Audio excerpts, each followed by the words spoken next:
clarify your point? Does that clarify your point, Councillor Smith? It does, Mr Mayor, so I'll take Thank up the argument another time. Thank you. Thank you. So, Minute Taker, we had this moved by Councillor McCleary and seconded by Councillor Andrew. Yes. Councillor McCleary. Thank you. Councillor Andrew, reserve your right also. Is there a speaker against? Councillor Steck. Thank you, Mr Mayor and councillors, respectfully. I don't think enough public consultation has occurred in relation to this matter, albeit that we have had a briefing session. You know my views on those. It's pretty much show and tell, and I won't disrespect staff, but I don't, and I resent that, because I haven't really had an opportunity before now to really say what I really believe, in which case my phone has been running hot all week in relation to this matter. And quite frankly, I don't believe that the #1 tourist zone in this city should be represented like this, unless you want to go to, WhatsApp and go to the farmers market. But quite frankly, the community needs to be respected in this regard. There's no structural repairs in this remedial works. All it is just plants and beautification. And I believe that more work is required, because even the waterfall, most of us in this room and most of the people in the community want that restored. We have a bore, we have everything in place, and I don't believe that we've given enough attention to this, to our #1 asset in our community, or one of them, and I believe we should lay this matter on the table, quite simply. Is there a speaker for?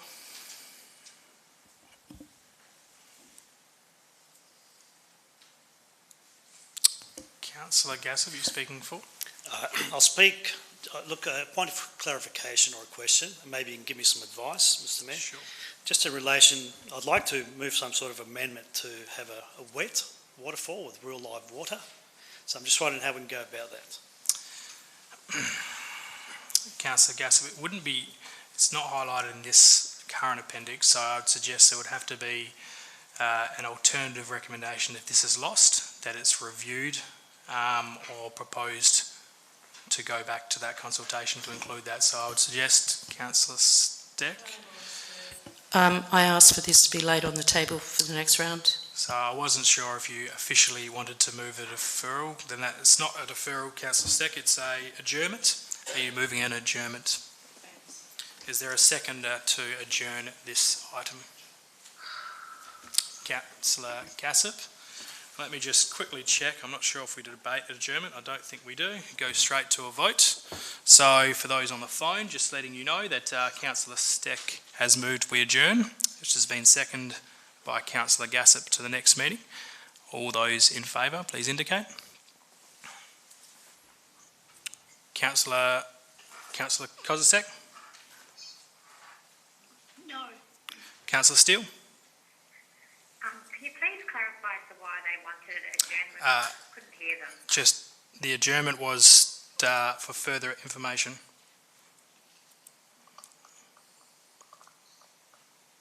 Yes. Yep. Sorry. Yes, that's Councillor Steele. Councillor Yip? No. Those against?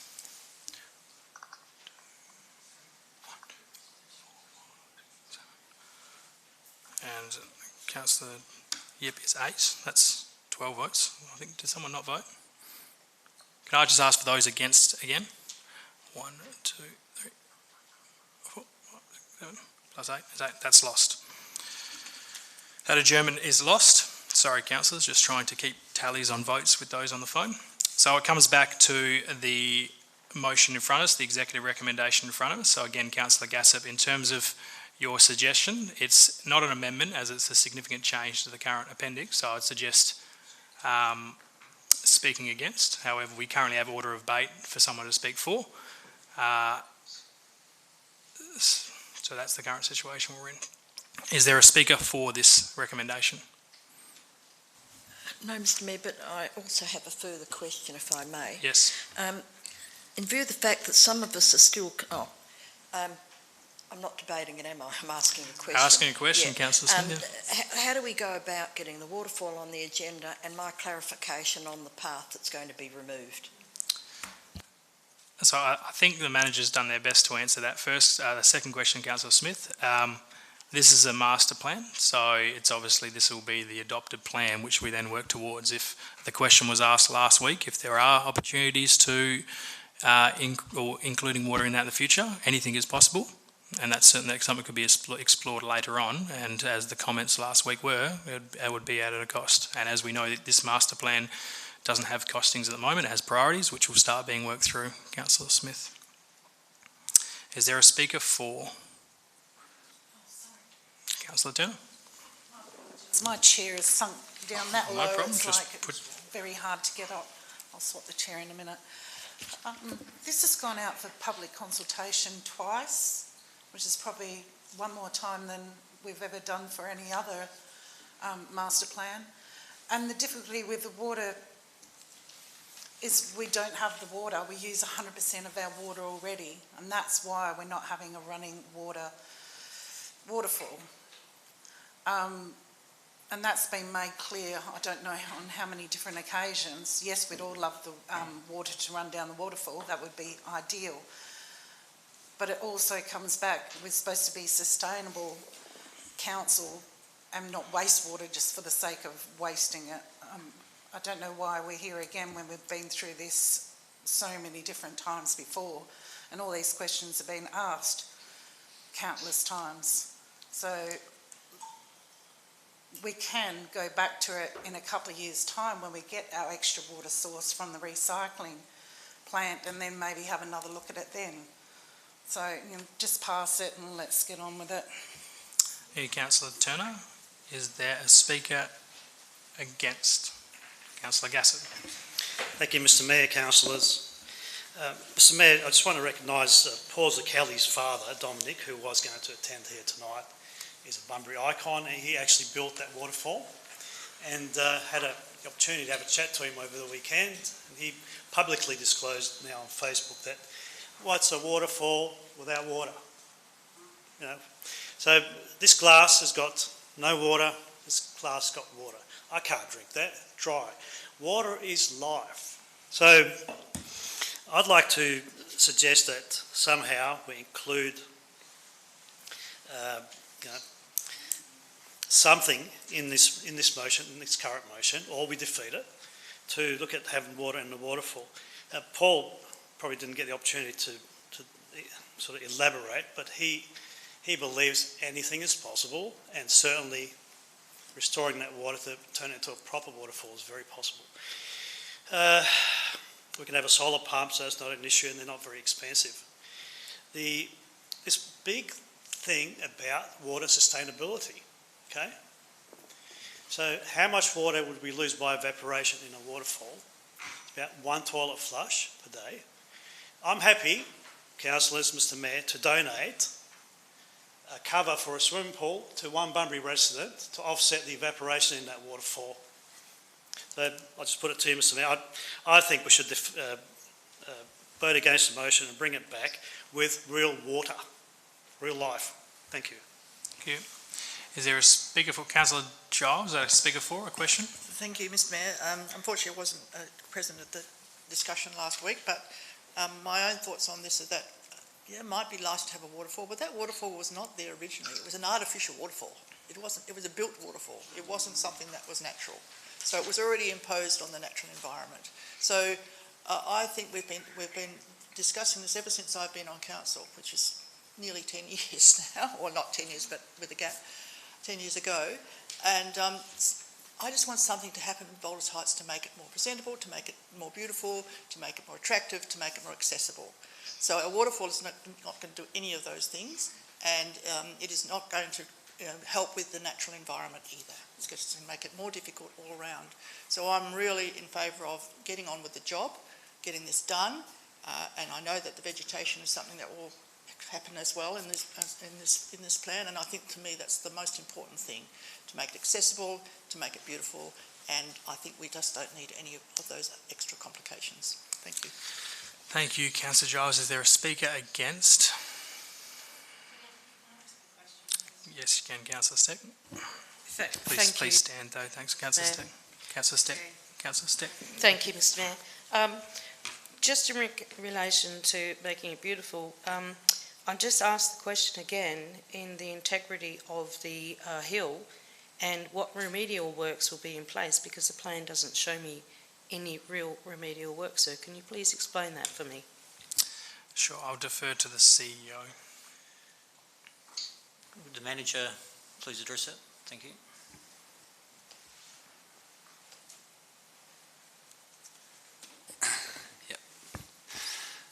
So look, our primary way of stabilising the sand dune was through planting, and there's probably a really good example of that we undertook less than a year ago just behind us on Stirling Street, where we used jute mat and core logs, and then planting with native shrub species.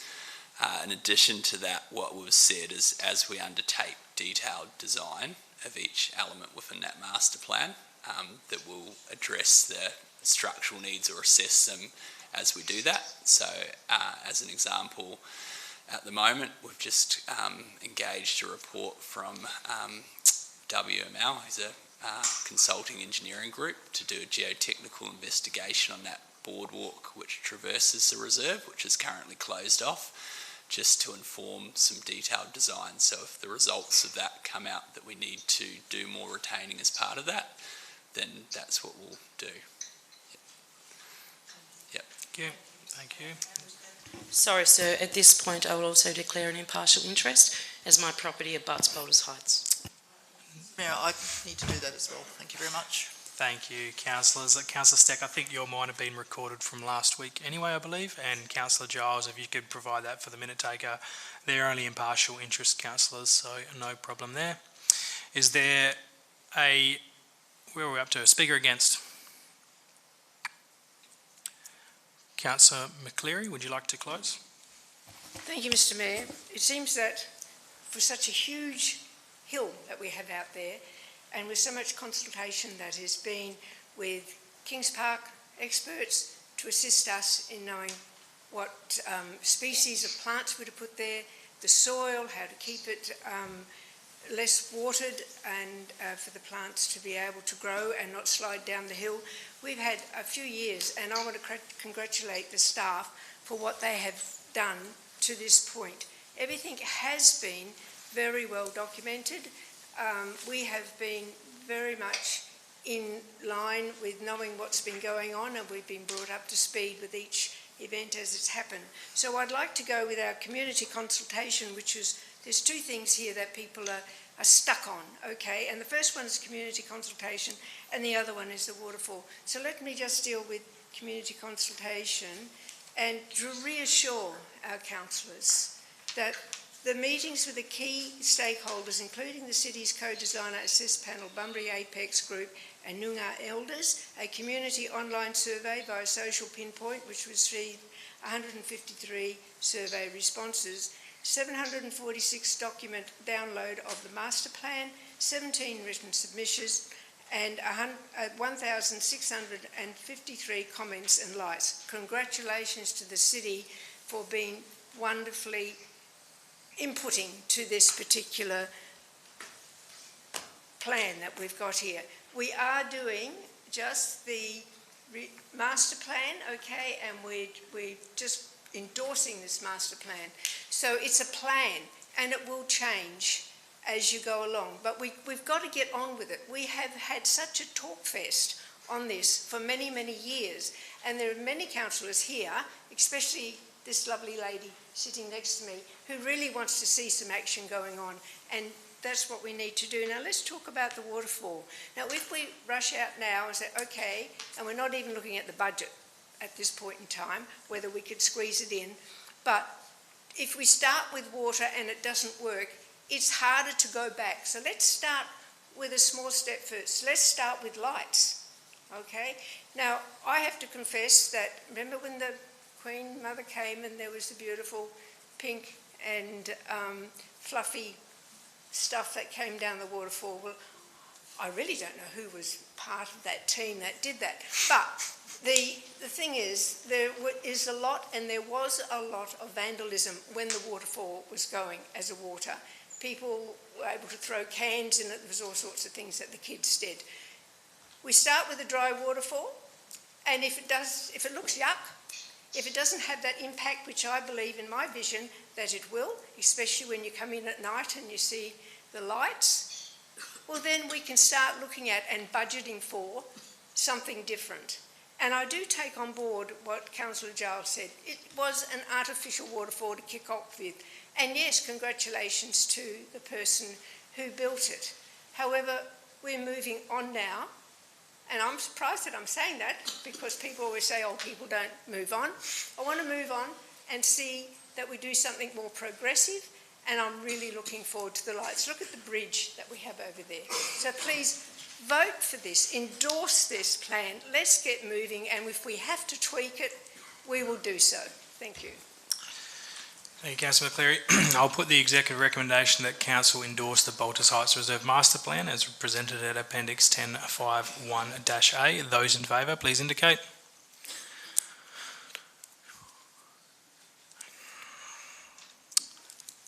Councillor Kozisek?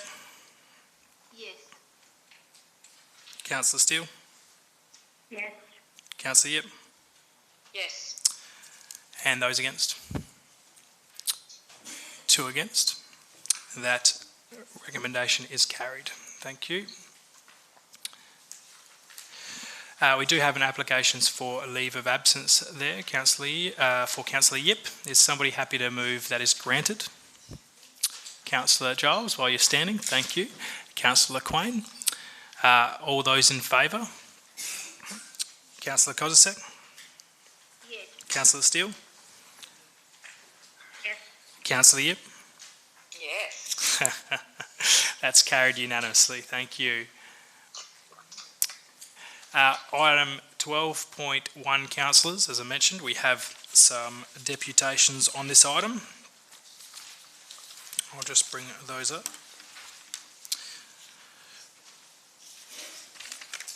First up, Mr. Darren Hotker.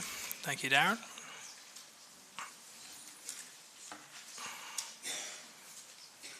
Just going to put this mask back on, if that's all right, Darren. Just so I know there's a bit of time now. Thanks, Darren. You have 10 minutes. Thank you. Good evening to all. Thank you to the City of Bunbury, the CEO and councillors for allowing me to speak tonight. My name is Darren Hotker. I've been in Bunbury now for around about 26 years, and in this time plenty has changed, a lot for the better. I've chosen to raise a family and make a living in this wonderful community. I'm lucky enough to own or be partners in a number of great businesses in the area, two of which you may be more familiar with. Joe's Pizza Withers at South Bunbury Marketplace, and also Good Earth Surf Shop at 33 Wellington Street. My family are also lucky enough to own the property on which Good Earth Surf Shop, formerly White Nabbit, is located. I have for some time kept my thoughts and ideas surrounding the City of Bunbury decisions and progress for future planning to informal casual conversations with friends and families, and to ears that wish to listen. I now believe time to be more vocal and start speaking up for what I believe the CBD and the wider Bunbury community needs. I'm concerned with the current plan to move the Tourist Information Centre, the Tourist Bureau, away from the CBD to the transportable hut at Kambana Bay. I've listed a few concerns, and my concerns with a few different thoughts, and I'll quickly run through those now. So the ease of accessibility for all the tourists to the CBD from Kambana Bay. It's a pretty big walk for the elderly visitors to get to the CBD of Bunbury from Kambana. I believe around about 1.3, 1.4 kilometres.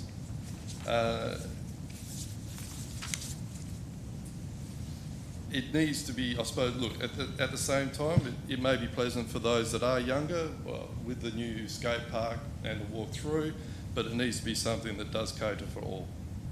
There are already an abundance of tourist information at the Dolphin Discovery Centre, and having similar place within close proximity would only be a waste of resources and funds.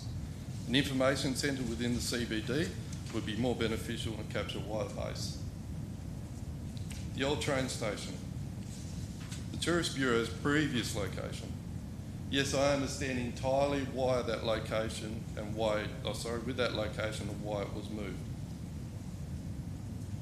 Myself, my wife and staff are confronted daily with the disgusting, antisocial, unsafe behaviour that lurks in this area and have been for 10 years. What is to happen to this building, I ask? Will it become derelict, run down, inhabited by unruly and ultimately destroyed? Can the Tourist Bureau or Information Centre move back there? I do believe so. Will it take some doing? Absolutely.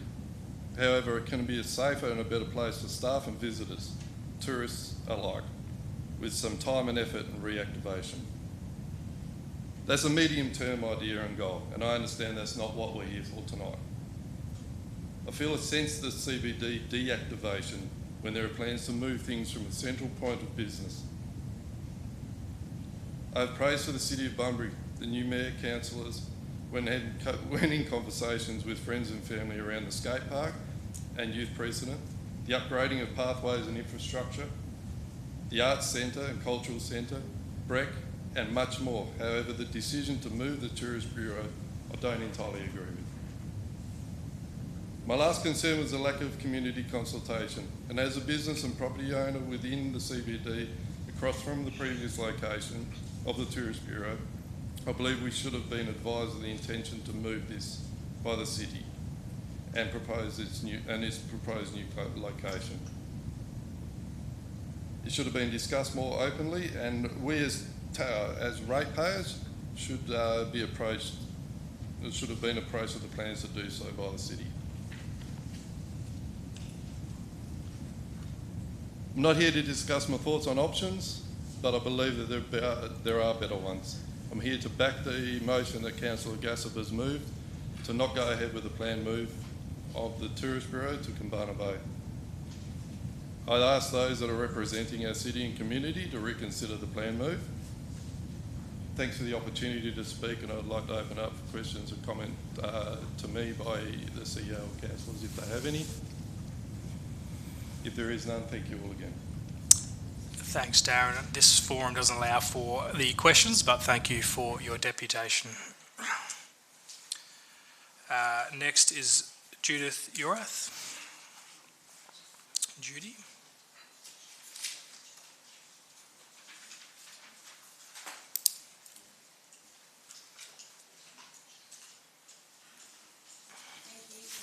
Councillors, my name is Judith Urath, and I must again reiterate to Council the necessity for safe access to the Bunbury Visitors Centre and the need to support the revocation motion that is before Council.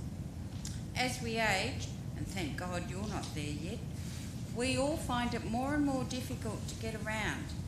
Our dearly departed Queen, Elizabeth II, God rest her soul, publicly showed us the ageing process during her long and distinguished life of service to her peoples and the world. We did not actually see her with a mobile walking frame, only saw her once in a wheelchair. However, we also did not actually see her walking about either. As with the Queen, and for that matter, my hero, Roger Federer, our tennis champion, whilst our mind tells us that we can do this, our body says, no you can't, mate.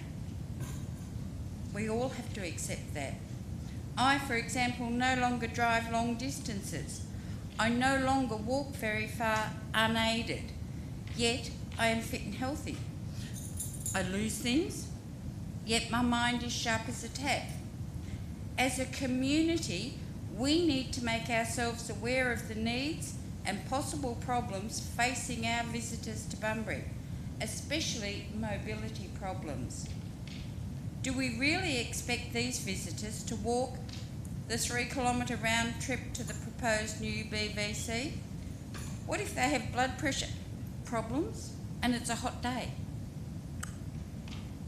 Besides mobility issues, as I understand the Heritage Listing Act rules and regulations, It is the responsibility of the governing body of any heritage-listed building to maintain and repair any such building at the governing body's cost to the satisfaction of the Historical Society and or the party whomsoever granted such heritage listing. Therefore, you, as the elected representatives of the Bunbury City Council, are directly responsible to ensure building maintenance, works and repairs are continuously carried out. This includes all health and safety issues relating to the building and its immediate surrounds and usage. I urge Council to revoke the motion to relocate BVC and revisit the issue.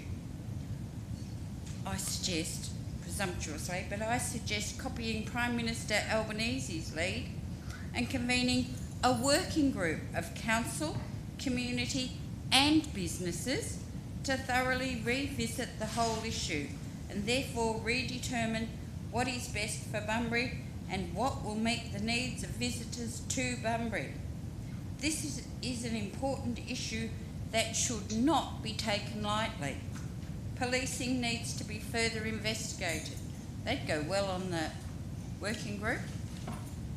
You know, we as a community used to say, we need young blood on council. We need to look at Bunbury with fresh eyes. Hey guys, you're it. You are the young blood, the fresh eyes. Our community has been seeking. It's up to you. I also need to inform council that I have lodged a complaint with the Human Rights Commission, which administers the Disabilities Discrimination Act. I can also inform you that I get around this community quite a lot, and your current decision does not have community support, hence my speaking out. I also question what you call community consultation. Thank you, Mr. Mayor. Thank you, councillors, for listening to me. But I ask you, did you hear me? We all listen, but we don't all hear. Thank you. Thank you, Judy. 2 weeks without a coughing fit, Judy. That's good. 2 weeks without the coughing fit that you promised me, you know. I was a teacher, so this is me. Thank you, Judy. Thank you. Michael Buswell. Is Michael here? I did see Michael. I did see him. Thank you, Michael.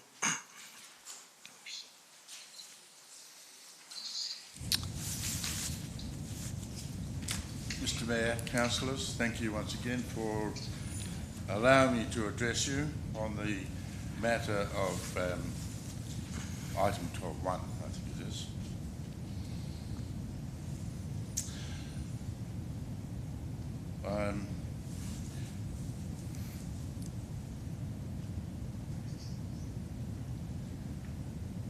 I thought the proposal was a very professional and well put item. There was a lot of work went into it, obviously a lot of consultation, and prepared well. So the council has before it a good motion. It fits in with the bylaws and the regulations, and therefore should be given a lot of consideration.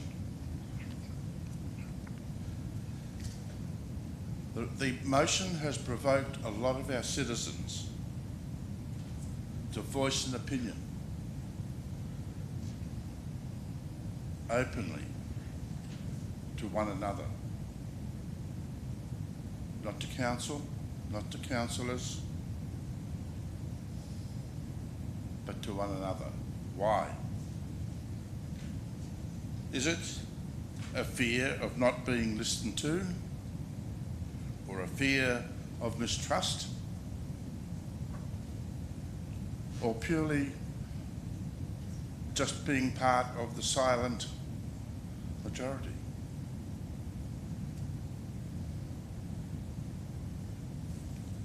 It simply amazes me, sir, having had the honour of sitting in this chamber and to listen to debate with fellow councillors on a multitude of issues, huge issues that had effect on citizens, visitors alike, and the city. You know, we had lots of discussions about the Tourist Information Centre, and it was moved like a football. We've had great projects like BREC built in the middle of the city. We saw Bunbury 2000 change the whole city structure.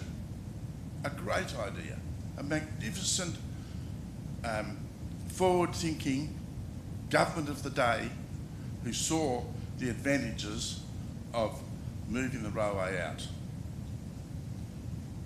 Unfortunately, we lost the Australind into the city centre. So be it. Today, we have a magnificent government office being built in the centre of the city. How's that for confidence? How is that going to enhance the city? Right in the centre of the city. If tonight we see a vote against this agenda item, will it be a stab in the heart of the city? Or will it have a powerful and long-lasting effect? Therefore, on behalf of the visitors and citizens alike, it's time now to build up the city centre. Build on what we have. What's been done by government and by councils before you. The business community wait with bated breath for a decision in favour of the city centre. Listen to the silent majority. See and act. Bring back good and proper debate. Vote in favour of the motion. And for the sake of the city, let's see what may be the outcome. Hear what the citizens are saying. Let's have some contribution by the citizens, stakeholders. Let's have an open discussion on comments.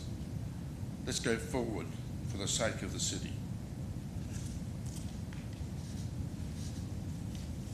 The 3 R's: revoke, restore, revisit. Put some heart back into the first city of the southwest. Thank you, sir. Thank you, Mr. Buswell. Thank you. Mr. Searle, James Searle. Thank you, James. Good evening, Mr. Mayor, CEO and councillors. I've travelled this country rather extensively. I've visited information centres all around in villages, towns and cities, and I've never found one not at the municipal offices or in the centre of the town. And I urge council to seriously rethink this and to move the information centre back to where it belongs. I've just come back from America, and this was after this proposal to move the information centre out into the boondocks. And I have a business out in the boondocks of Bunbury, and the information centre has sent me a number of people. But in America, it's exactly the same. You've got information centres right in the centre of the cities. And the old railway station fits in with so much of the city's heritage. Now in Ballarat, there was a problem in the centre the city at the information centre with vandals coming in during the day, unwanted people. So they started playing classical music, and this chased them away. It kept them at bay. We've got cameras. We can do all sorts of things to make the visitor centre in the old railway station work. So all I can do is urge council to rethink this, because there's such a serious positive about having the information centre right in the centre of town. Thank you. Thank you, Mr. Searle. Victoria Donnelly Andrews. Victoria? Victoria's not here. Sorry. Don't see her anywhere. Sam Morris. Mr. Morris, former Councillor Morris, I should add.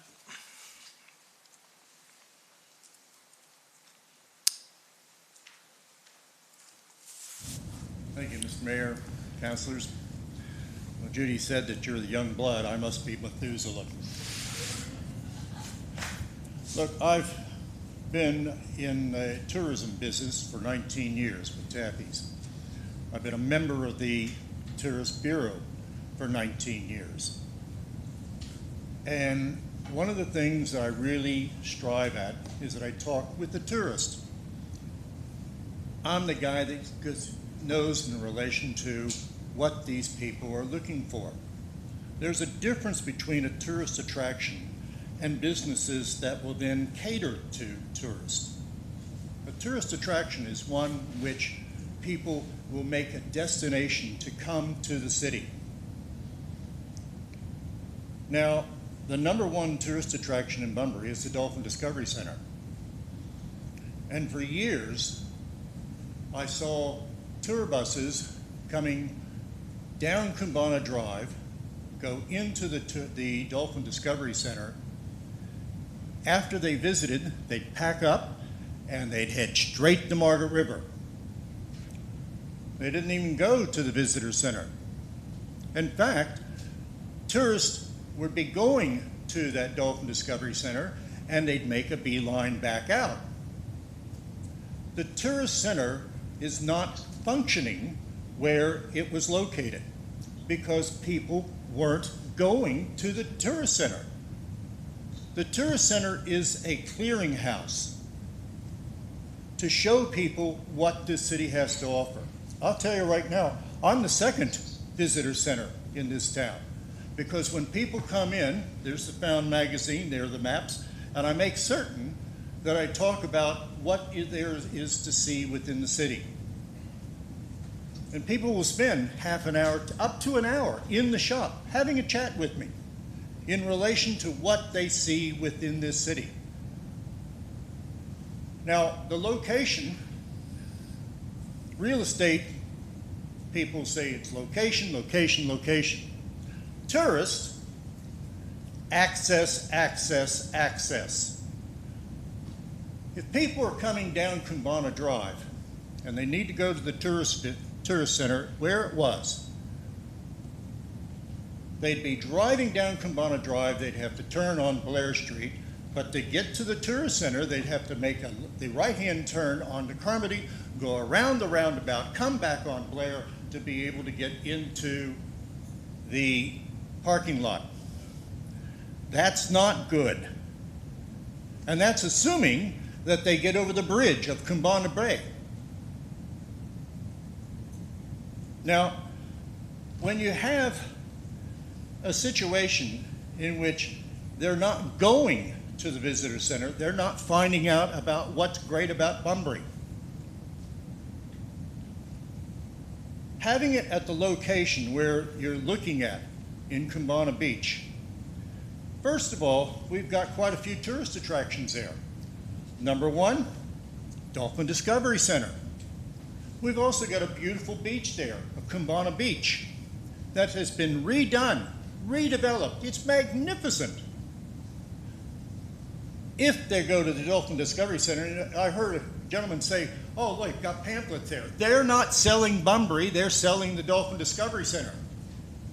Dee and the ladies at the Tourist Bureau do a fantastic job. I can't say enough about their ability.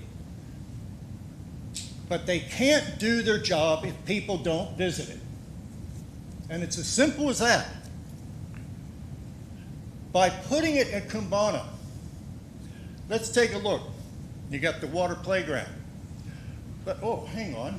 How are they going to get to the water playground from the visitor center? Well, that's simple. Go across the pedestrian bridge, then go over the pedestrian area on Kumbana Beach, and boom, you're at the water playground.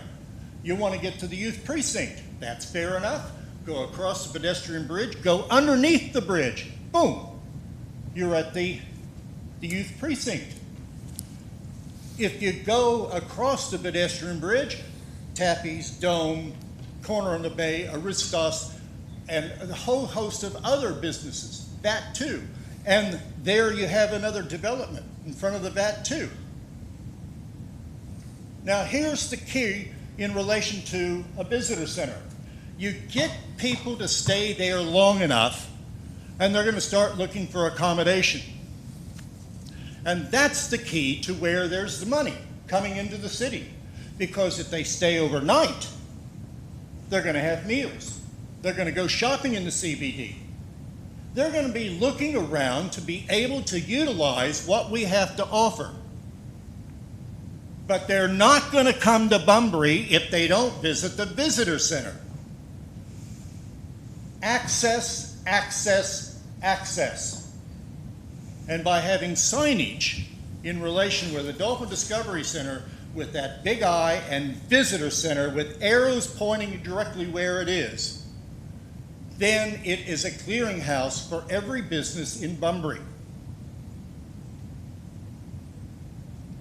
I like to say that Dee and the girls, if we throw in enough people going there, Bunbury could be a top tourist town. We have more here than you can imagine, but we sell ourselves short. Let's make certain people know what we have by putting a visitor center where people will find it. Thank you, Mr. Mayor. Thank you, Mr. Morris. I should have certainly acknowledged the former councillors in the room, Councillor Morris there, of course, and Councillor Todd Brown, former councillors. Thank you for joining us. That is the deputations, councillors. We have a revocation, and just for clarification, councillors, we are obviously dealing with a revocation first, which is Part A. If that is successful, we'll go on to Part B of Councillor Gassip's motion on notice. Councillor Gassip, assuming you are moving your revocation motion, councillor? Yes. Thank you. Is there a seconder? Councillor Steck. Councillor Gassip. Mr. Mayor, just a technical question. Why are we just moving A? My submission is A, B and C, and that's the way I'd like to treat it, please. Councillor Gassip, this is the governance rulings that you have to revoke the decision of council before you can start the next part. So we're currently dealing with a revocation, which is Part A. Okay, thank you, Mr. Mayor. It's just that the way I submitted it, compared to the way it's set out in the agenda, it's a bit confusing. A layperson reading that wouldn't actually pick up there's actually any other parts to the motion. Sure, Councillor Gassip. If you would like a governance answer, which is maybe more technical than mine, I can refer to the CEO or to the manager of governance. It's okay. Well, I just wanted to point that out. It's confusing to any member of the public that doesn't know the background to this thing. In any case, I do move that motion if that's what's required on its own. Yep. Would you like to? Yes, so you have a seconder, Councillor Gassip. There was Councillor Steck. So, sorry, it is second, Councillor Gassip. So, yes, this is your moment. Okay. So, Mr. Mayor, I'd like to acknowledge some people here myself in the audience. Speak up. Thank you, Mr. Steen. Mr. Steen is one of them, a long-term Bunbury resident. Of course, the former councillors, the Haydar family with the Joe's Pizza, iconic family, and others, Mr. Buswell, Also in the audience is my wife, Rita. So that's going to force me to be on my best behaviour tonight. I'd rather face the standards panel than upset my wife. Also, and as a backup to my wife, Rita, is my sister. So I'm really, really very cautious about what I say tonight. So, Mr. Mayor, from about 2 o'clock onwards, I was writing this thing I wanted to discuss today. But what I've decided to do is just ad-lib it and just speak to you guys from the heart, okay? Now, we just heard 4 members of the public who've have had to mobilise to come and put their case here, and also that's for my motion and one against my motion. I really appreciate that. What I'd like to do is just make a wish, councillors, just make a wish that we just sprinkle a little bit of love and peace and harmony into this chamber and see if we can work this thing through, and see if we can come to some sort of determination, maybe take it away and bring it back. Take it away, engage, thrash it out and bring it back with a united front to reflect the aspirations of the community. That's really what I'm asking. So I'm not talking to you, I'm asking you. I'm actually discussing it with you now. So Mr. Mayor, if I get some nods about that, I'll just sit down and we'll all vote for this motion and it'll be over. Any nods? Okay, so I'll carry on then. I'll drink the wet water. So, in order to continue, Mr. Mayor, there's probably several items. One is safety, which was one of the initial reasons that the staff were relocated. Having spoken to, say, 3 security people, they all make it very clear it's actually less safe out at Kambana Bay, not more safe, in an isolated location. And that sort of thought has been pretty much brought to our attention lately, where another council-owned facility has had security issues, a brand new one.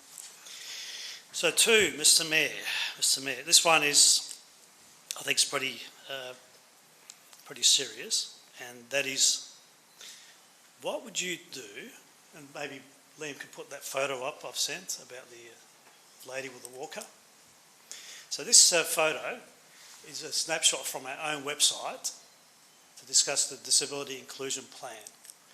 So, councillors, when this lady gets off the bus at the old train station, walks across the road, books into the Rose with her cohort, her friends, and she asks, can you please guide me to the Bunbury Visitor Centre? Who's going to look her in the eye and say, look, you're just going to have to go for a 3-kilometre round trip? Oh, but I've got a heart problem. Not my problem, council decision. Council decision, that's your problem. So 3-kilometre walk. So if she says, oh, look, a bit worried about that. Anyway, she does that, she goes back to Northam or whatever and tells her kids, oh gee, this council is so welcoming, they made me walk 3 kilometres.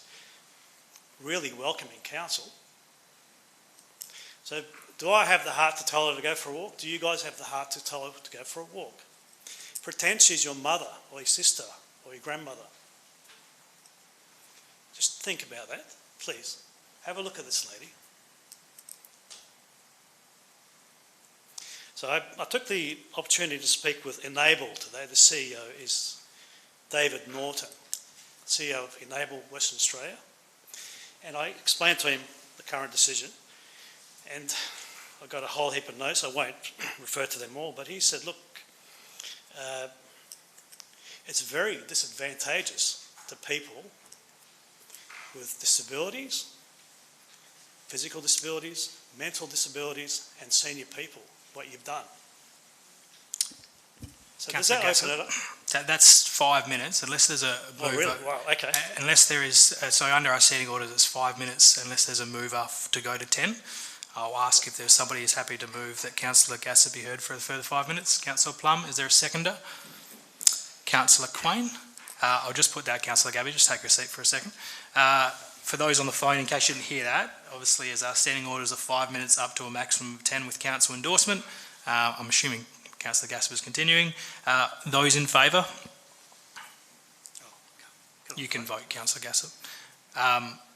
Councillor Kozisek? Yes. Councillor Steele? Yes. Councillor Yip? Yes. Yep. Sorry, Councillor Gasper. And it is a maximum of 10 minutes though, Councillor Gasper, so just making that. Really appreciate it, councillors. I probably should have stuck to my speech, it would have been over. Mr Mayor, so that's the accessibility is a major issue, and it's actually been now shown to us. People have actually come to us and made us aware of the accessibility issues. So now we are aware of that. We have a duty of care. We can't get out of it legally. Okay. So if something happens, we're in trouble. So, Mr Mayor, the third thing I was going to talk about is consultation. So we've consulted with the visitors. Please, Liam, next one. So just, I don't know if we can zoom up the yellow part to maximum. I can read that now. So this is the survey that the city conducted with the tourists. So the tourist rule, right? Tourist rule, the last speaker, the last deputation speaker. So the top line is the walkability, that's from the survey. So the survey shows that visitors who participated in the survey valued most the walkability from Bunbury Visitor Information Centre to the town centre. So they valued the walkability from the Bunbury Information Centre to the town centre. I don't want to get rude tonight, but have we ignored that in our report? Have we dismissed it? I'm really trying to be nice. So, okay. So they were consulted, the tourists were consulted, that's what they want. So 2, consultation. The businesses in the city, as has been evidenced tonight, were not consulted. However, I did my survey, and I can refer you to that. If you can scroll to my survey, please, Liam. It's in the agenda. Back on the agenda. Down. It's the attachment to the item, Liam. That's it. If you can zoom up maybe that second page. So there's about 5-7 pages or something of survey of 52 participants. And 46 said, no, look, we want it in the centre, please. And you know, when I was doing this, and what I've done is legal, by the way, I've checked it with the Department of Local Government. So when I was doing this, and I would walk in and I'd just give them the question, and I'd look in their eyes, and I'd look through into their soul, as if they're saying to me, what are you doing to us? Why are you harming us? And that's that point where I said to myself, I've decided to represent these people, right? And see this thing all the way through. All the way through. So the third one is the consultation with the public, which didn't occur, the general public. And we've seen the response to our decision on Facebook. Okay, we monitor Facebook. And there's probably 350 responses, of different sorts of posts, including the city post. And about 320 certainly are against our decision. So there's your consultation forced on us.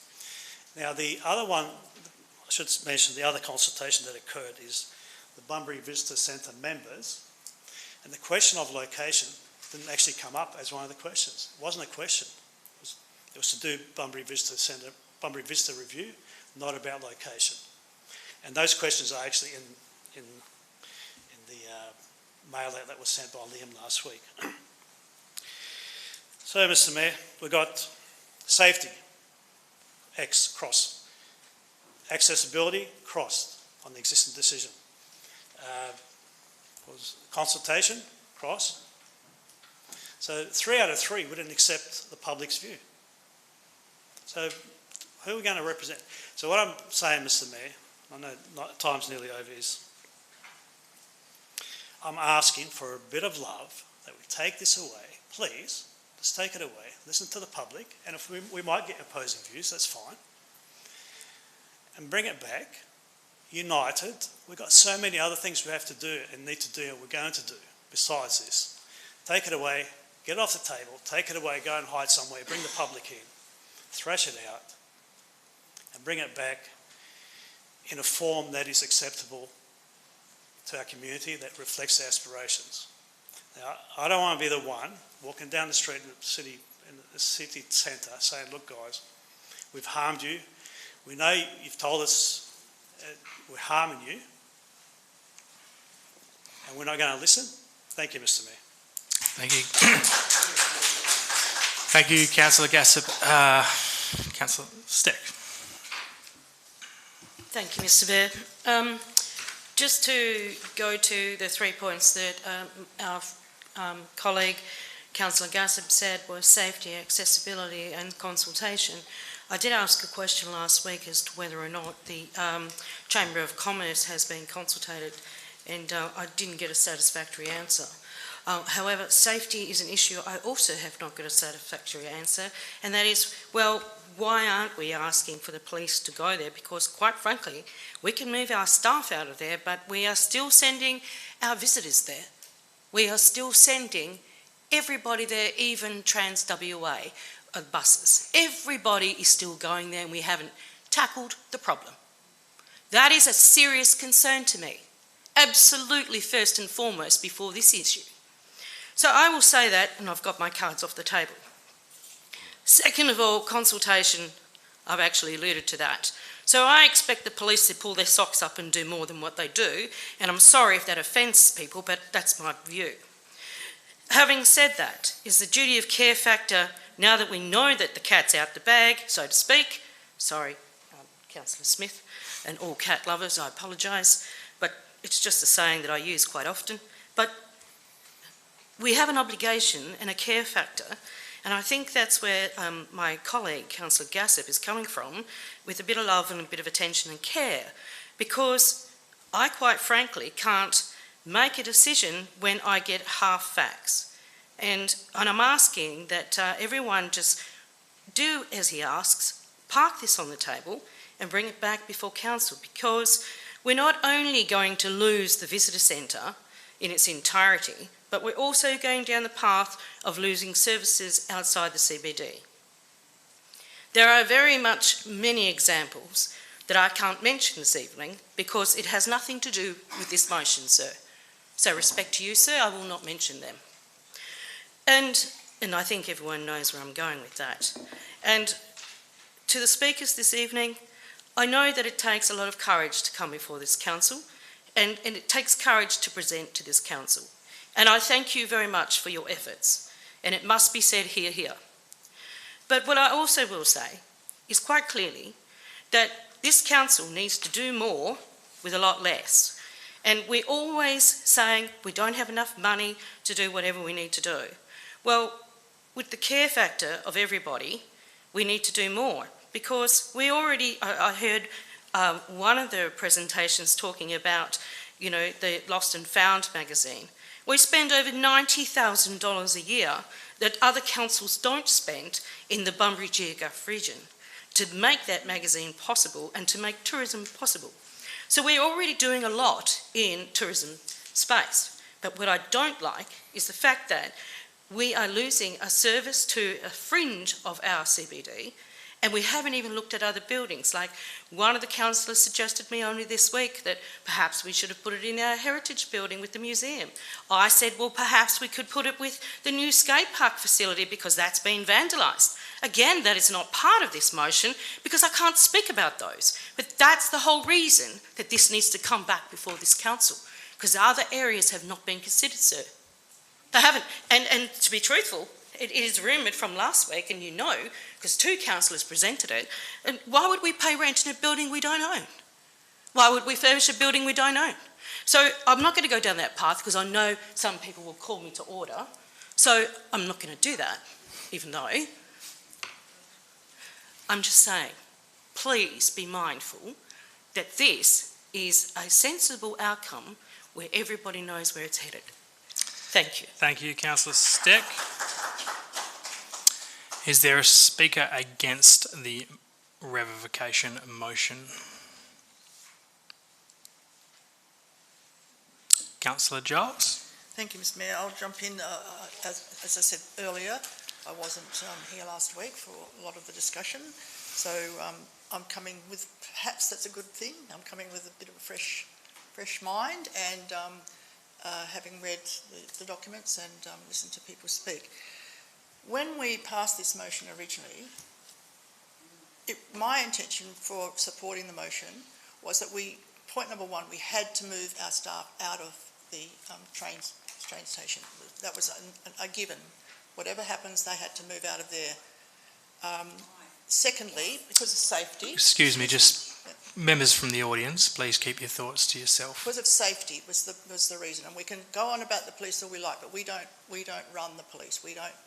That's not our business. We can ask them, but we can't make them. Councillor Giles, members from the public, I'll ask you to keep your thoughts to yourself, please. So my position in supporting the original motion was that we had to have a solution that allowed us then to look at the whole train station precinct. Now that is being, we're obviously on tonight, we passed money to look at that whole, the Heritage Centre, the heritage part of that, and we... Point of order, sir, is not about the Heritage Centre, is about the Visitor Centre only. Thank you, sir.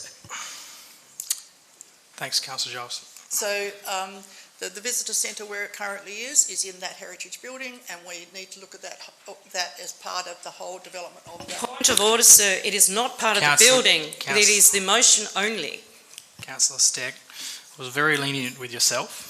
So Councillor Giles, I think, is pointing out the fact of what potentially could happen at that site, and I'll allow you to continue, Councillor Giles. So my intention in supporting that motion was to have a temporary solution that would allow us to have a more permanent solution back where it originally was, because I actually think that is the best place for it, but just not right now because of the safety and other issues with the building. So I think we need to look at that in a more holistic way.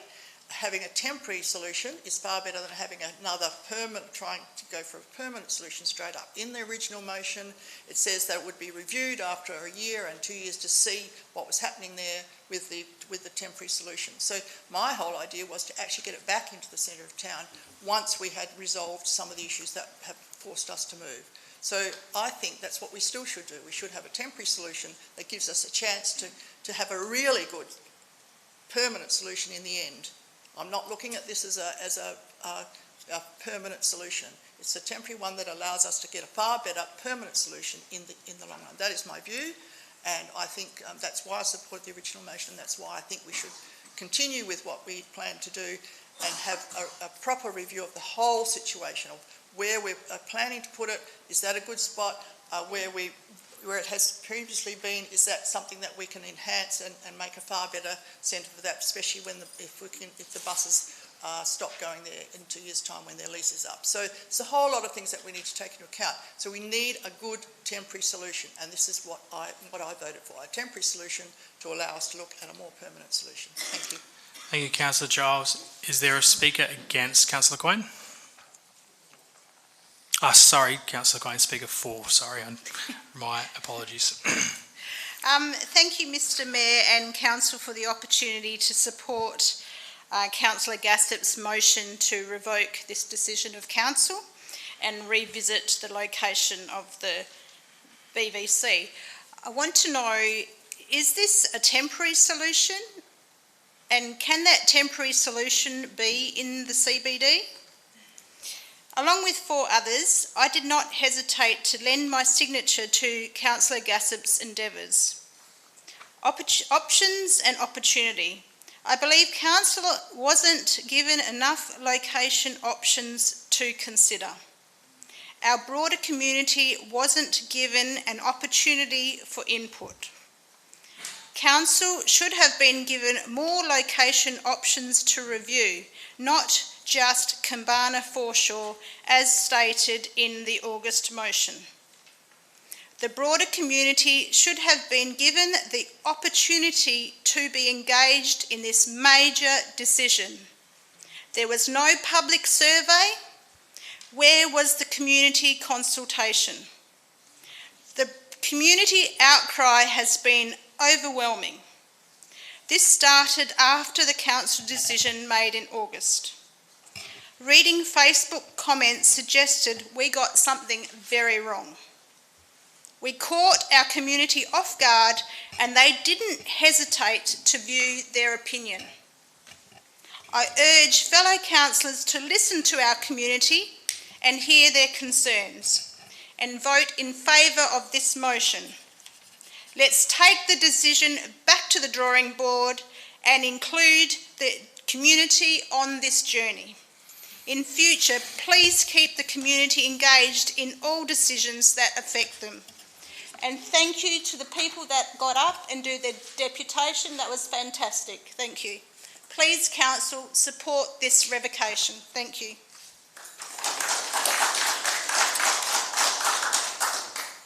Thank you, Councillor Quain. Is there a speaker against? Yes. Councillor McCleary. Thank you, Mr. Mayor. And I've listened carefully, and yes, the community has been great coming forward and speaking about their view on what should or shouldn't be done with or where the visitor centre should go. So I just want you, and I hope that you will listen and be respectful and not jump on me, and because I've had to write notes. And so it's going to be a little bit higgledy-piggledy. But I would first like to start off with Councillor Gassett when he showed us the lady in the walking frame. And that can be taken both ways. So if the lady in the walking frame is at the bus centre or the railway centre where the centre may or may not go, and she wants to go to the Dolphin Centre, she's going to be perplexed as to how she's going to get there anyway. So it can be one or the other. She will have a choice. She's arrived at the Rose Hotel, as you said, and she can just explore to her best of her ability on her walking frame the small area around the CBD. She will not be able to go because she will have to walk to the Dolphin Centre. She will have to walk through there. And so I'm saying I don't believe that that's a good argument because it can go both ways. The other thing is if you go on Google, and this is one of the ladies who supports the fact that the information centre does go down to the Kambana area, is that when you go on Google now, you are sent through to Bunbury through Kambana. You are no longer sent through Blair Street. Okay, so with signage, you go through Kambana and there will be the information centre. That is the new Bunbury, okay? It's not going through the industrial area and through town along Blair Street. So if there's nothing there, and then it was very well described that our previous councillor, Sam Morrison said that it is difficult to get through there.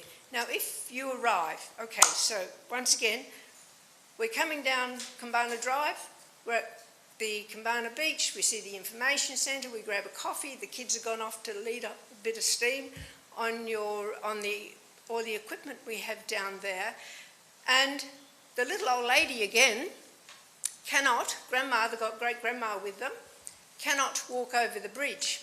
That's fine. They can jump in their van or their caravan or their four-wheel drive or whatever they've got, and they can drive and still park at Centenary Park, pop out and go and explore, and they'll know what to explore in the Bunbury because they would have been to the information centre and our staff would have told them what a fantastic, warm and welcoming staff members we have and businesses that we have in the Bunbury area. So I think, once again, that there are a lot of good reasons to be down, be it temporary or otherwise. When I look on my little list that I've got, we've got the parking of caravan will still remain in Centenary Park, so they can come across and park there and go walkies. So what I would like to know is the timeline. So we seem to think, and nobody's put a timeline on this, that if we were to rescind this motion, the motion, and go with Councillor Gabby's motion, what is the timeline? we're going to suspend the information centre and the staff. Where they're going to go for however long it takes for us to discuss the repairs of the heritage building, which it is, the budget, which everyone hates to talk about, but it's a reality of life, how much it's going to cost, where we're going to get the grants from, what projects aren't we going to be doing to be able to afford the information centre. And quite frankly, and this is shocking for me to say, but get ready guys, the information centre and staff is actually a management or organisational. It is not operational. It's operational. It's not about us. So I'm not going to put words in the CEO's mouth, but really he has the authority to say, well, we're not going to have an information centre, we're just going to do it online. So be aware of that, okay? Because that is what could quite easily happen because it is operational. And that would be, for me, I wouldn't like to see that. So we're looking at a timeline. Is it going to take 3 years, 5 years? I don't know. What projects aren't we going to do to be able to fulfil this? Councillor McCleary, that's 5 minutes as well. May I have an extension, I'll please? ask if there is Thank you. a mover and a seconder. I'll put that Councillor McCleary extends for another 5 minutes. Those in favour? Councillor Kozisek? Yes. Councillor Steele? Yes. Councillor Yip? Yes. Those against? That's carried. Thank you, councillors. So once again, where is this information centre going? Where is the information going to go? Where are these staff going to go whilst we fix up? Point of order, sir. This is nothing about budgetary items. It is only where the venue will go for the Exactly. Tourist Bureau. Sure. So that is not relevant to this motion. Councillor Steck. So Carry on, Councillor McCleary. thank you, because it's not feasible to have our information centre staff where they are now, because that is an even bigger issue when it comes to parking. You see the cars going around in a circle and the caravans looking for a place to park. So once again, as Councillor Giles said, be it temporary, and remember we were going to look at it yearly, to do reports yearly, so the first year, if it's not working, at least we've been able to have the opportunity, and I say we as in staff, opportunity to seek out what is going to be happening. Very similar to when we had the 24-hour stayover, free stayovers of the caravans and the people that were coming into the town. It was quite controversial for us to do that, and so the staff were really onto it, getting surveys going, etc., to find out what was going on, and that ended up bringing up $200,000 extra into the city in 6 months. So it really, you've got to look further. The other thing that I have, if we rescind this motion, it sets a precedent, and I know there's a few councillors... Sir, because I have already set the precedence with the bridge that everyone mentioned this evening. I did that, and Mel here is to prove. Councillor Steck, please take a seat. Don't use it as a precedence. So do we go and hash over all the decisions that we've made since you councillors have been elected? Does it set a precedent that anyone that disagrees... Point of order, sir. That is really out of line. Sir. Councillor Steck, Councillor McCleary, please just let's make sure we continue to respect each other in here. That's probably a little bit unnecessary, that. Okay. Continue So on your debate. I apologise to Councillor Please Michelle focus on Steck. your debate now, Councillor Thank McCleary. you. So I ask that we stay with what the decision was and we move forward, and once again, with the staff working with the Tourist Bureau, if there is any need for change, it will be done. Thank you. Thank you, Councillor McCleary. We are up to a speaker 4. Is there a speaker for this? May I speak, Councillor Kozisek? Yes, Councillor Kozak. Just give us a moment. I'll just try and turn you up. Hey there, Councillor Kozak.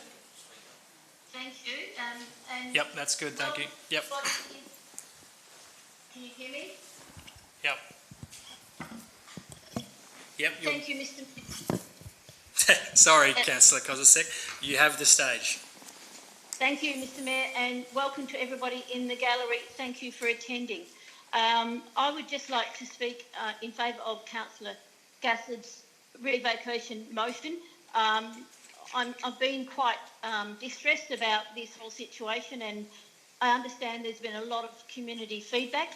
From my point of view, having been a previous business person in Bunbury, our city centre is unique. We have a shopping strip in the city centre that a lot of other cities in Australia have lost due to stretching their arms out and having shopping centres, etc.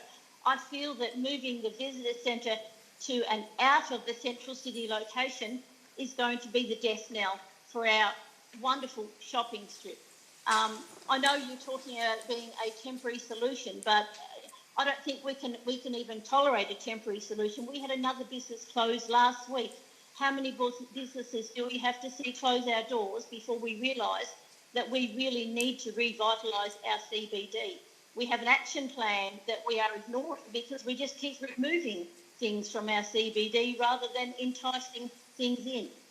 I would also like to mention that every business in this town, in this city that I speak to, is an ambassador for our city.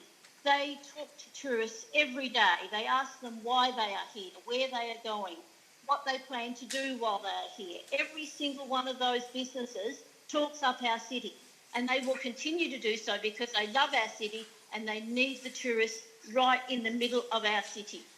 I feel that we are robbing our central city businesses of a future, not just for themselves, but for their children and our children.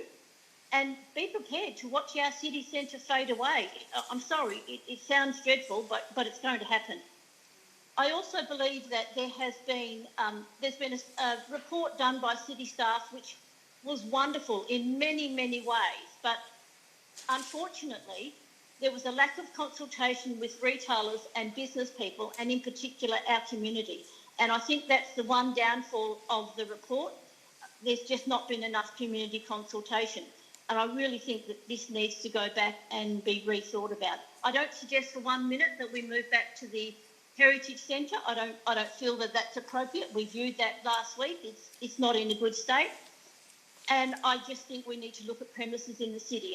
And Councillor Steck mentioned options. I'm sure we can relook at this and have a better solution. Thank you for listening to me.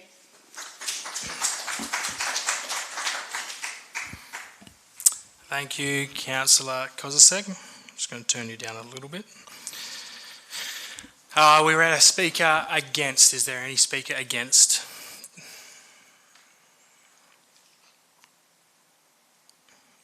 No. Councillor Gassett to close the debate. How many minutes do I get, Mr Mayor? As far as I'm aware, it's the same. I'll just get a nod, but I think it's 5 plus 5 if that's there, Councillor Gassett. So, Councillor McCleary, I gave you extra 5 minutes. I voted for you. Well, let's just see how we go with the first 5. Councillor Gassett. I'm just wondering if I can ask my wife if I can misbehave now. No interactions with the members of the public. Okay. Look, Mr Mayor, I'll just quickly go through some of the notes. I do a lot of business transactions and leases and that sort of stuff, and I always put in, to get everybody on side, the outcome has to be mutually acceptable outcome. Mutually acceptable outcome for everybody. Mutually acceptable outcome for everybody. At the moment, we have got no consensus, Mr Mayor, neither from this room, from these chambers, nor from the community, nor from the tourists who want walkability in the city centre, nor from the businesses that were not consulted. So we don't have the consensus, Mr Mayor. Should I say something about precedent? Precedent, and I have done some legal studies, precedent in Australian society, setting precedents creates common law which provides justice for people. So there shouldn't be a fear about creating precedents, and certainly if there's a justifiable reason for a precedent, if we have made a mistake, let's own up. What's the greatest character in the world? Admitting to your mistakes. I'm happy to own up. and I've owned up plenty of times. So precedent doesn't create anything that you should fear. You know? We are listening to the community. And about listening, one of our great mottos, I think the CEO came up with this one on our agenda and on our website. We actively listen and we work things through. Active listening and work things through. We've got a pretty serious response out there, Mr. Mayor. We have a serious response. I didn't want to get into the report, but I'll just make one point, and with all due respect, we've had in the report suggestions about consultation with various bodies and so on. The last day, or the day that we were presented that report, or the last minute, a transportable was included. So how can we have had consultation about a transportable? So by bringing in that transportable option, it opened up options everywhere in the city we can consider. So I can guarantee no one was consulted about a transportable because it's presented to us way after the report was conducted. Mr. Mayor. Mr. Mayor, Councillor McCleary. I was corrected last council meeting when, in closing, I brought in new information. Yep. Point of order is on providing new information to the debate. I believe a transportable has been talked about, so I'll consider that as closing the debate. Thank you. Councillor Betty, I really respect, I wish I could speak like you. You're a wonderful speaker. When I hear you speaking, when I hear Councillor Betty speaking, it's almost music to my ears. She's a good speaker, and I really appreciate that. So, Mr. Mayor, I'll just go back to the three main things that I introduced in the beginning. One is safety of staff. It's not safer out there. Two, accessibility. The accessibility, I probably didn't make myself clear. So we have people dropped off in town. They may have severe disabilities. They may have, conditions, various conditions, physical, mental disabilities. And they come on the bus and they don't have a car. They do not have a car, they don't have transport. So we discriminate against them. Mr. Mayor, we discriminate against them. We can't have discrimination in Australia. It's illegal. It's against the law, federal law. Disabilities Discrimination Act. So we are now aware of that. What was the third one? So consultation. The tourists, I keep repeating that one because the tourists themselves have said they want walkability to the city centre. How in the world do we just completely ignore that? The tourists, the people that we're actually trying to service. I should repeat that 10 times. The businesses, as I said before, we are harming them, we're doing damage to them. They've told us that's harm, so we either believe them or we call them liars. I believe them. They've told us, we are aware of it, we need to do something about it. The general public, they've told us in droves, in hundreds, that's the wrong decision. So to finish off, hopefully I don't need an extension. Councillor Gassab, do you want an extension or are you happy to summarise? No, I'll just summarise. Summarise? Summarise, Mr. Mayor. Okay, thank you. Mr. Mayor, I go back to the original thing I mentioned earlier on. Love can sort out 1,000 problems. I would really like to leave this chamber tonight knowing that we've all agreed to take this thing away, talk about it, discuss it, get the public involved, ask the tourists again to make sure they were correct in what they were saying, they want walkability for the city, get the businesses involved, maybe leave with a big hug, group hug or something. Take it away, and maybe that will be the start of a beautiful new relationship, and that's what I'm hoping and praying for. Thank you, Mr. Mayor. Thank you, Councillor Gassab. So, as pointed out, councillors, we have the revocation in front of us. That's the City of Bunbury. The City of Bunbury Council revokes point 234, Council Decision 17722, as written in our agenda. I'll put Councillor Gass's revocation. Those in favour, please indicate. Councillor Kozisek. Yes. Councillor Steele. Yes. Councillor Yip. No. Those against.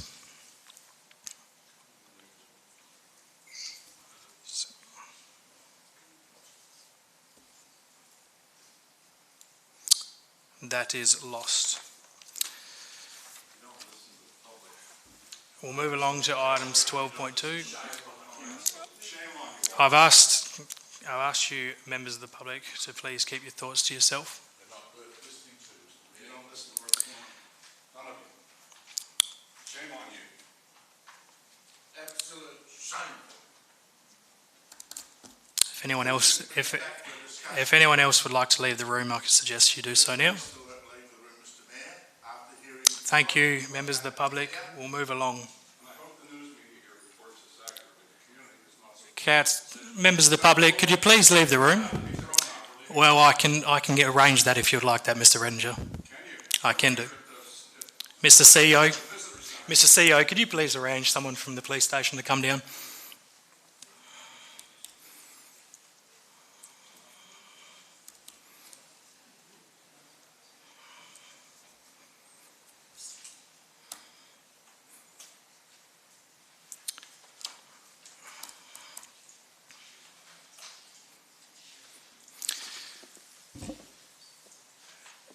We'll move along, councillors, to item 12.2.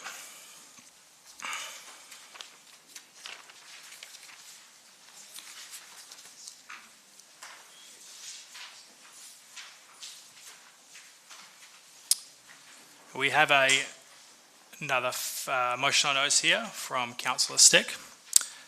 Councillor Steck, I'm assuming you would like to move this motion. Is there a seconder? Councillor McCleary. Councillor Steck. Thank you, sir. I don't want to create any more time than necessary on this motion because I think that everyone wants to fund the Eisteddfod. However, the previous motion was really not correct, so the CEO and myself have worked out a better outcome, and I just hope that all the councillors support this because the Eisteddfod is more than just an event. It shouldn't be in the events category because it's no different than sport in this community. It's just a different pillar. So I just ask you all to support the motion, please. Yes, you can, Councillor Giles. Thank you. I apologise for not being here last week, but my question is, in the notes to this, that it was recommended by the members that the event organisers apply in the next funding round. Is that not in a timely manner, or what? Is that not suitable? Sorry. Yeah, that question was asked last week, Councillor Giles, but I'll just ask the CEO to touch on that again. And while he is, or he may also just want to, for those who may not be aware of the slight changes and the rationale for that, if that's okay, CEO, and then we'll answer that question as well. Thanks, Councillor Giles. Making sure I'm reading the right one. So the one in front of us was slightly amended from, through Mr Mayor, from Councillor Steck's initial inquiry, and we put part 2 in to make sure there was a workshop conducted with all elected members. Given there's been a lot of conversations around those particular events that certain elected members feel should be a line item and therefore should be funded each year. So part 2 of which we've added to Councillor Steck's original motion, which is, now her motion, should allow for workshops to look at all those contributions and donations made to community groups so they can all be reassessed and to see whether there are sufficient funds to enable, I guess, certain line items that the council wishes to see for events to be perpetually or annually funded for a period of time. Hopefully that's clarity. Councillor Jones. Mr Mayor, that doesn't quite answer my question. Sorry, that's the that was that bit, but the next part was probably going to be deferred to. Thank you.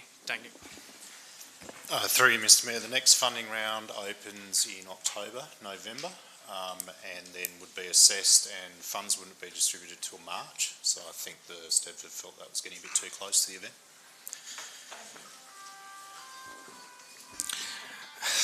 Thanks, Councillor Steck.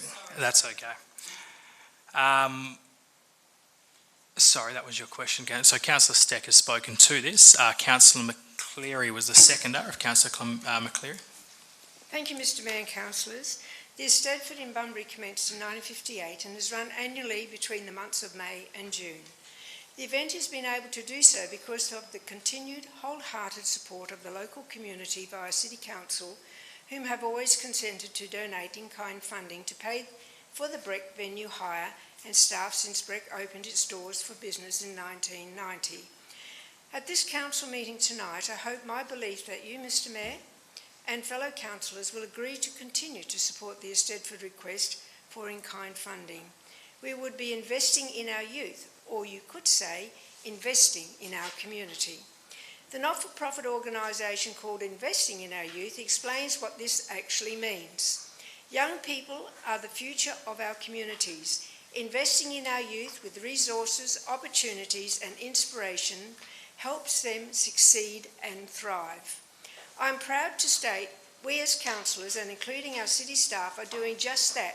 Take a mental note on what facilities we have provided for our youth. Hay Park and all it has to offer in sport, be it swimming, running, football, soccer, basketball, netball, renovations and improvements are always on the agenda. Squash and more. There are cycle paths, parks, the play equipment, the splash park and the skate park all cost the city millions to upkeep and renew. And we do not bat an eye because we understand for good mental health and physical health and development to ensure our youth and community succeed and thrive, these facilities are a must. And of course, the economic value for our city is huge. Sports, arts and culture, activities that are intrinsically entwined. They go hand in hand in the development of excellence in our youth. Just like the sport competitions, Eisteddfod entrants have the unique and valuable opportunity to perform in a professional venue with a supportive audience. Their performances include piano, strings, vocal, drama and instrumental and dance. Think everything from drums to hip-hop to jazz to telling a story through drama. Individuals, duets, group schools, age from a sweet 6-year-old to any age, and that would even include myself entering in a competition mode or just for fun. The benefits for our youth performing at the Eisteddfod, just like our sporting events, is profound. I haven't yet touched on the positive economic benefits for the local community, but one does not have to have much of an imagination when you are told 3,000 children with parents, doting relatives, carers and friends are going to arrive in Bunbury over a 3-week period, most wanting food, drink, accommodation and will do a spot of spontaneous shopping. The Eisteddfod is run by volunteers and the total cost for holding the Eisteddfod is over $120,000, with most of the money spent on venue hire.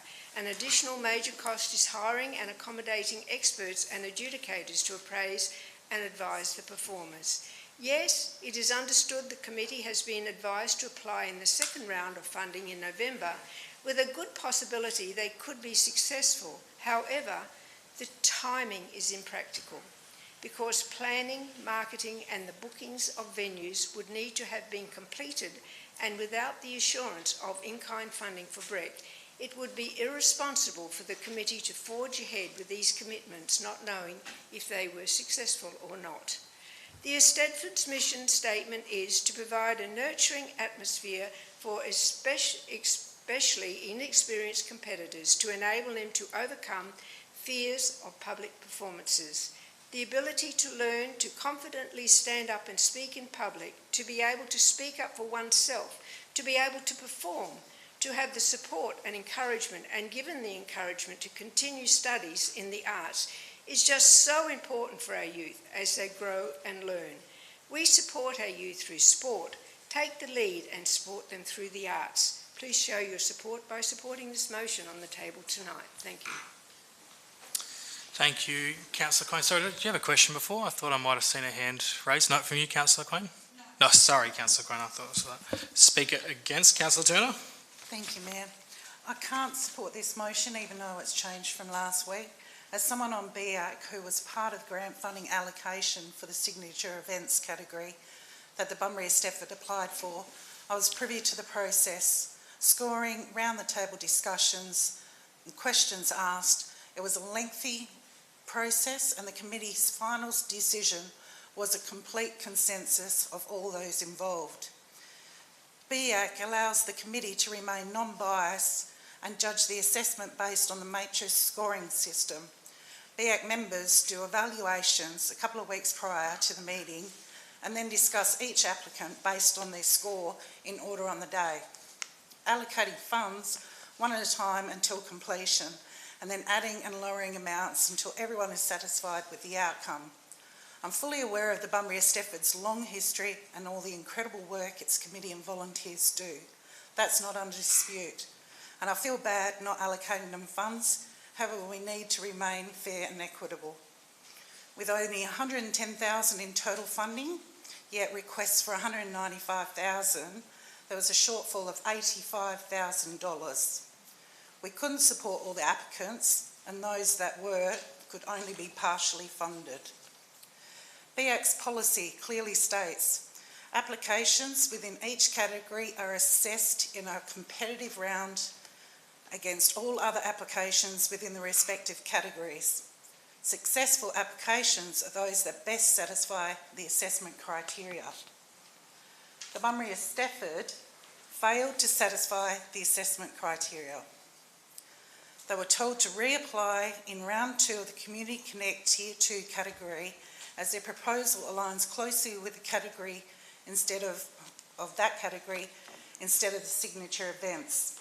The City Grants staff confirmed that moving them to a latter category in November would not impact their funding timeline, as their event doesn't occur until May 23.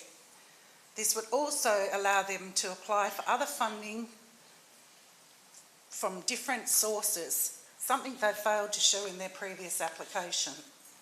Staff emailed all BEAC members back on the 18th of July, including the table outlining the BEAC recommendations for funding for the signature events, including those applicants that weren't successful. The CEO also emailed every councillor on the 8th of August with the outcome of the funding allocations. It wasn't until the 31st of August that each councillor received an email from Peter Robertson, the President of the Bunbury Performing Arts for Stefford, outlining his disappointment in not receiving funding, although stating that they would reapply again in the other category. Each event organiser who applies, their committees and volunteers all work extremely hard. You can't favour one over the other, which is why our process works. I know most event organisers are still up until 3 a.m. the morning of their actual event and all struggle to find enough funding. It's a stressful and sometimes thankless job. We need to support BEAC decisions so there can be a fair and equitable process. If we allow this motion to pass instead of them reapplying, then how is that fair for all the other hard-working event organisers? This has nothing to do with the Stefford. It's against the precedent this will set if this motion is passed. We can't have organisers reaching out to us via email or in person each time they do not receive. Point of order, I was not contacted before I made this motion on notice. Thank you very much. We were contacted Okay. by Yep. the President of the Stefford. Yeah. Sir, not before I had intention of putting my motion on notice. Councillor Stack, I think Councillor Turner's referring to the email that came out to all elected members. On the 31st of August.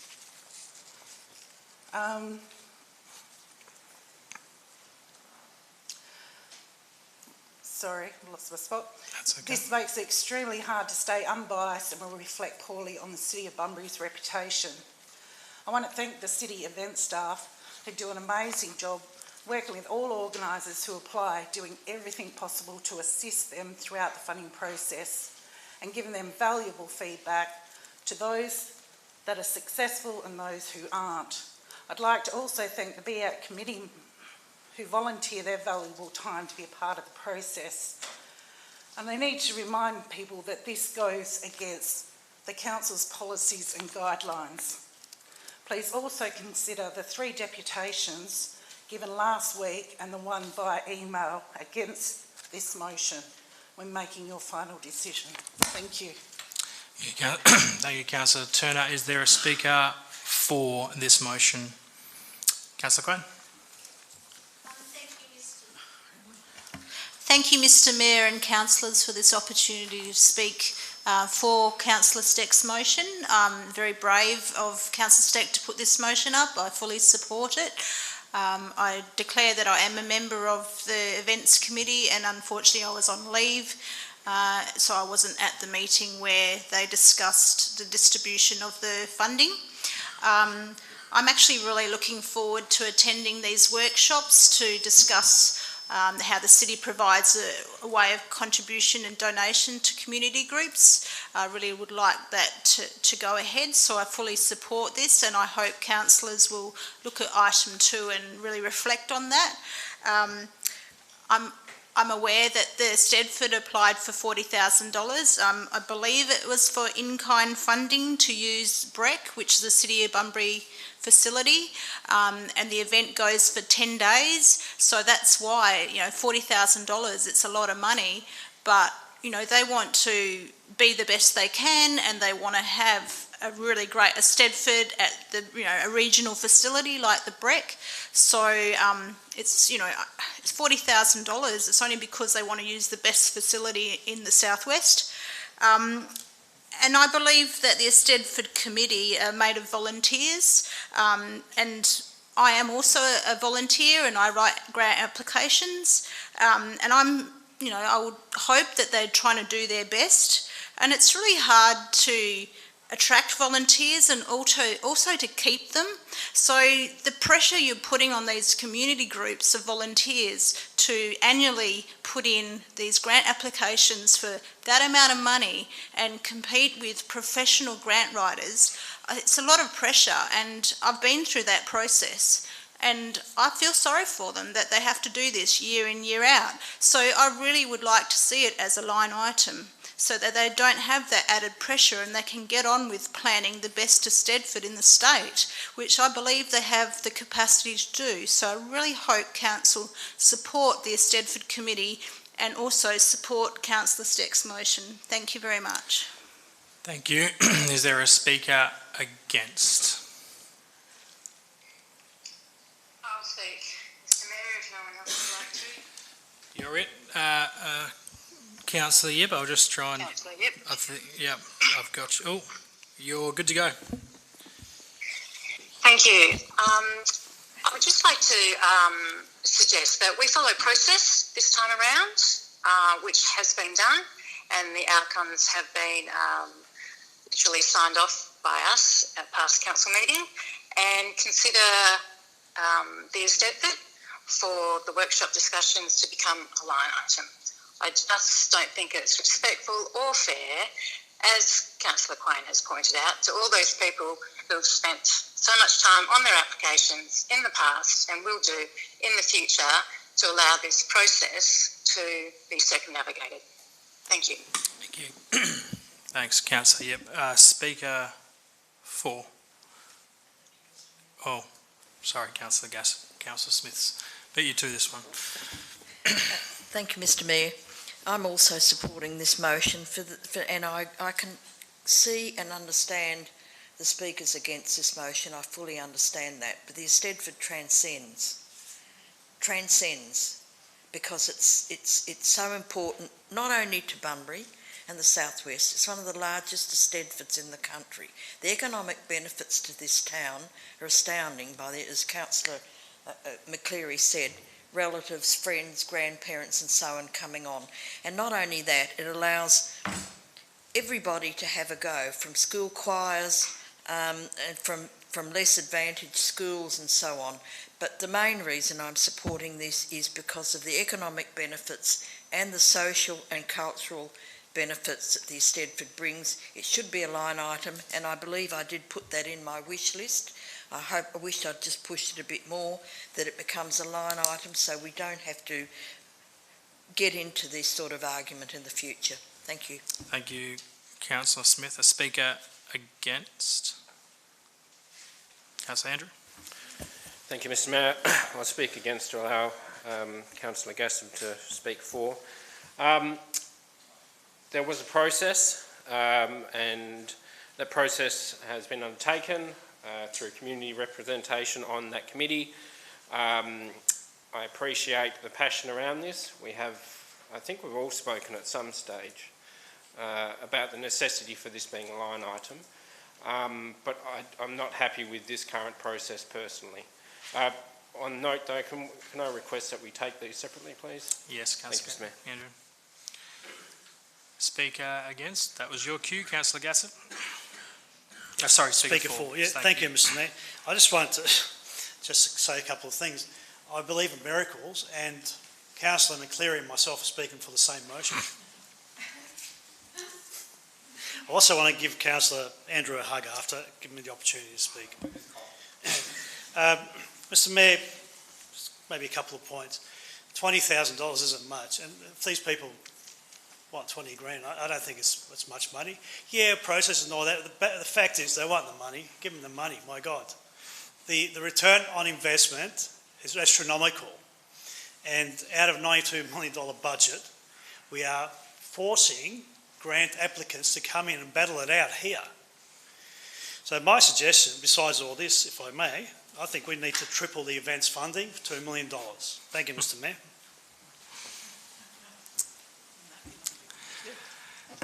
Thank you, Councillor Gassam. A speaker against, Councillor Steck. Thank you, Mr. Mayor. I just want to thank all the councillors for their input into this item that I have raised. And quite frankly, we all know that the budget review is coming up, so it matters not how we fund this, but our intention is to fund it, being more the point. And the Stedford is more than a signature event in a category of signatures, or whatever category you want to put them in.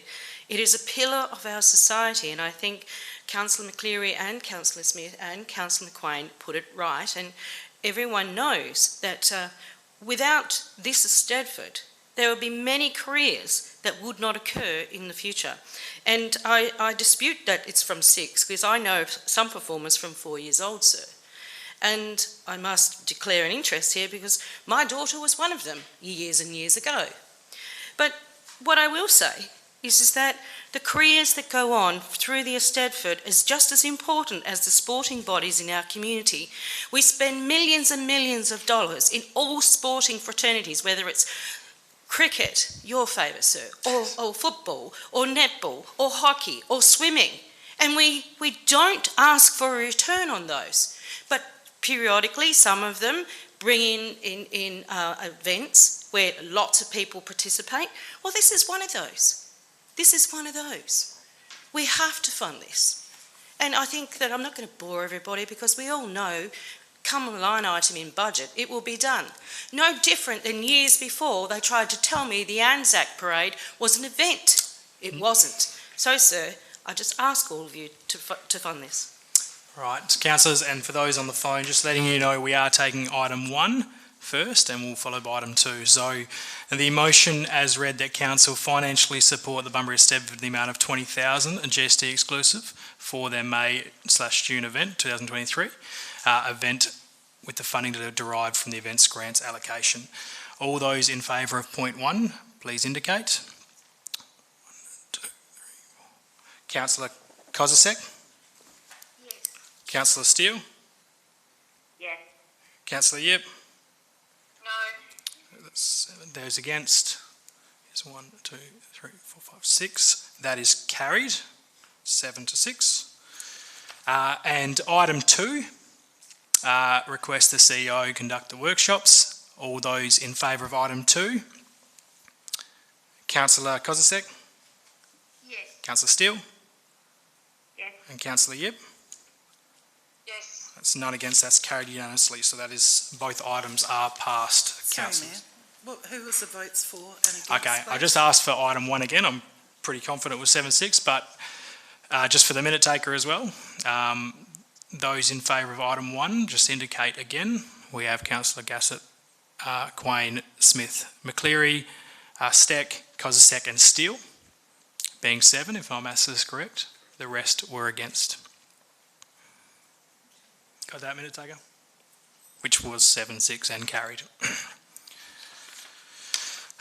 Members of the public and members of the media, we do have a confidential item to deal with right now. We will be... Mr. Mayor, Yes. before you close the thing, as we're talking about Kambana Bay Cafe, if we're not mentioning any names, I'm just wondering why we need to go behind closed doors, because I'd like to be involved. I'll just get some governance review on that. Thanks, Councillor Steele. I think the name is in the recommendation, I think is the problem, Councillor Steele. But I'll just... We don't have to put the motion up, we can actually just still talk about it, can't we? I won't say you. I've got the CEO for a response there, Councillor Steele. 1 second. Through you, Mr. Mayor, if there was no discussion on the confidential attachment at all, then the matter would not need to go behind closed doors. Hang on, have we got... Yep. So the elected members now do not need to leave. There you go. There you go, councillors. Based on the new work, you can stay in the room anyway. That's fine. Because you have your declared area.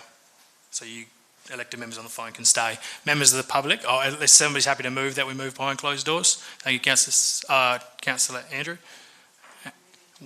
We'll deal with the moving behind closed doors first. Councillor Giles, and I'll get your declaration form first. Sorry, councillors, I'll wait for Councillor Steck. I think we can move behind closed doors before we deal with the item, though. So we have a mover and seconder that we move behind closed doors. Those in favour, please indicate. Councillor Kozisek? Yes. Councillor Steele? No. Councillor Yip? Yes. That's carried, and we'll just wait for Councillor Steck's declaration of interest and she will vacate the room.